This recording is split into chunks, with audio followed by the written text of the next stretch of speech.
Penalty, blessure, soirée cauchemar pour les Bleus, on vous résume France-Espagne. Après une minute de silence en hommage aux victimes de l'attentat de Nice, ce sont les Espagnols qui sont les plus actifs en début de partie. Dès la 9ème minute, ils obtiennent un coup franc dangereux, suite à une faute de Rabiot qui est averti. La France réagit à la 16ème minute en contre-attaque, mais le ballon finit en corner. Un coup de pied de coin qui ne donne rien. Le premier tournant a lieu à la 20ème minute avec un penalty obtenu par Yamal suite à une faute de Lucas Digne. Il est transformé par Oyarzabal alors que Maignan était parti du bon côté.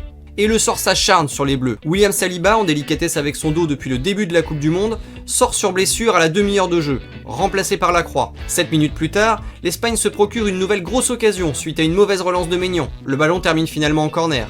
La mi-temps arrive et avec elle le remplacement de Rabiot en raison de son carton jaune reçu en début de match. Deschamps effectue déjà un 3ème changement à la 57ème avec la sortie de Barcola au profit de Doué. Mais cela n'a pas l'effet escompté, car une minute plus tard, l'Espagne double la mise. Elle marque même un nouveau but 3 minutes plus tard, heureusement refusé pour hors-jeu. Après 2 occasions pour Mbappé, les Bleus vont mieux et Didier Deschamps en profite pour faire rentrer Ryan Cherki à la 72ème minute de jeu. Il remplace Michael Olise, méconnaissable pendant cette partie.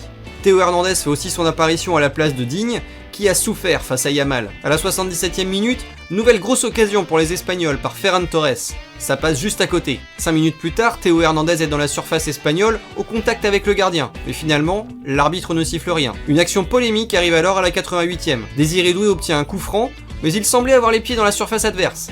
Le VAR ne bronche pas, et c'est Mbappé qui se charge de le tirer. Ça passe au-dessus. Les Bleus ne reviendront pas au score et seront donc logiquement battus par l'Espagne dans cette demi-finale de Coupe du Monde. Il leur restera à jouer la petite finale, samedi 18 juillet à 23h. Un horaire qui a plutôt réussi aux Bleus jusque-là.